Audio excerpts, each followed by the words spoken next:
નમસ્કાર.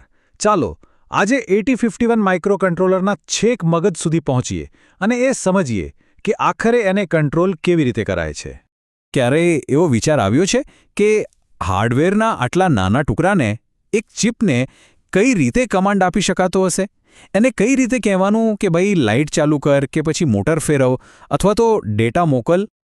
તો એનો જવાબ છે ને એક બહુ જ પાવરફુલ આઈડિયામાં છુપાયેલો છે, અને એ છે એના સિક્રેટ કંટ્રોલ પેનલનો ઉપયોગ કરીને. આજે આપણે એ જ શીખવા જઈ રહ્યા છીએ કે આ કંટ્રોલ પેનલને ઓપરેટ કેવી રીતે કરાય. તો સવાલ એ છે કે આ કંટ્રોલ પેનલ છે શું? ચાલો એક કલ્પના કરીએ.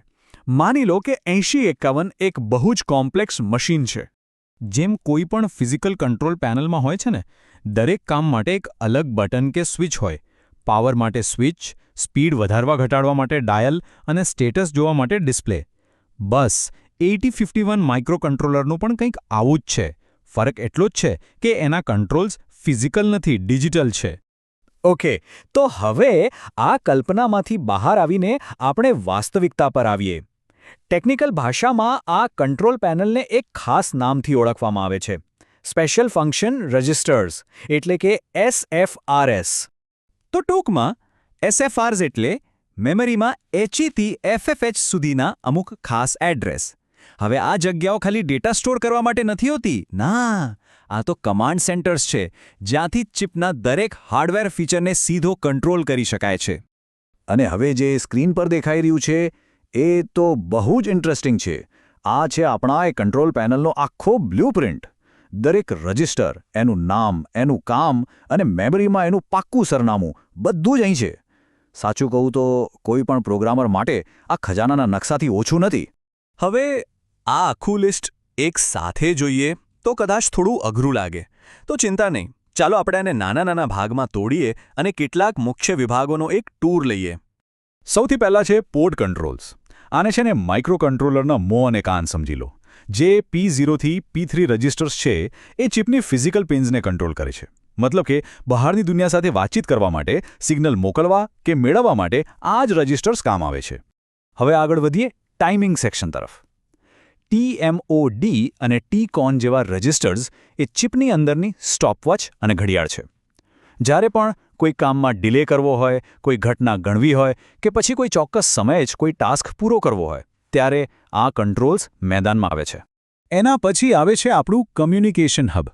અહીં SCON અને SBUF જેવા રજિસ્ટર્સ છે, જે સિરિયલ કમ્યુનિકેશન સંભાળે છે.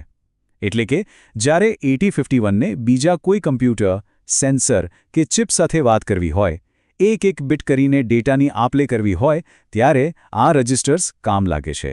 અને છેલ્લે જે આખા ઓપરેશનનું મગજ છે એ છે CPU કોરના રજિસ્ટર્સ. અહીં એક્યુમ્યુલેટર એટલે કે A અને B રજિસ્ટર એ ગણતરીઓ માટેની વર્કસ્પેસ છે. PSW પરિણામોનો હિસાબ રાખે છે અને SP પ્રોગ્રામનો ફ્લો બરાબર ચાલે એનું ધ્યાન રાખે છે. તો હવે એ તો ખબર પડી ગઈ કે આ કંટ્રોલ શું છે, પણ સવાલ એ છે કે એનો ઉપયોગ કેવી રીતે કરવો. ચાલો એકદમ સિમ્પલ ઉદાહરણથી સમજીએ કે આ રજિસ્ટર્સને વાસ્તવિક દુનિયામાં કેવી રીતે કામે લગાડાય. માની લો કે એક LEDને બ્લિંક કરાવવી છે. એ LED પોર્ટ 1 સાથે જોડાયેલી છે. તો શું કરવાનું? બહુ જ સિમ્પલ છે. સૌથી પહેલાં આપણા નકશામાં P1 રજિસ્ટરને શોધી કાઢો. પછી કોડની અંદર LED ચાલુ કરવા માટે P1 રજિસ્ટરના જે તે બીટમાં 1 લખી દો. અને બંધ કરવા માટે બસ એ જ બીટમાં 0 લખી દો. બસ આટલું જ. જુઓ, રજિસ્ટરમાં એક નાનકડો ડિજિટલ ફેરફાર અને ફિઝિકલ દુનિયામાં એની સીધી અસર. આ બધી વાત આપણને આ ચર્ચાના નિષ્કર્ષ પર લાવે છે. એક વાત સમજી લેવી જરૂરી છે કે SFRSને સમજવું એ ખાલી થિયરી નથી. જે મુખ્ય વાતો યાદ રાખવાની છે એ આ છે. SFRS એ સોફ્ટવેર કોડ અને ફિઝિકલ હાર્ડવેર વચ્ચેની સીધી લિંક છે. એ મેમરીના એક ખાસ વિસ્તારમાં ગોઠવાયેલા છે. અને સૌથી અગત્યનું, એમને સમજવું એ કોઈ ઓપ્શન નથી. જો 8051ની પૂરી તાકાતનો ઉપયોગ કરવો હોય તો SFRSને સમજવા જ પડશે. જેમ કહેવાય છે ને, અને બહુ સાચી વાત છે કે હાર્ડવેરને કમાન્ડ આપવો હોય તો એને રજિસ્ટર્સની ભાષા બોલવી પડે.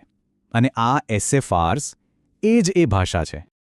તો હવે સવાલ એ છે કે જ્યારે 855ના આ કંટ્રોલ પેનલનો નકશો અને એની ચાવીઓ હાથમાં છે, તો પછી શું કમાન્ડ અપાશે? શું બનાવી શકાશે?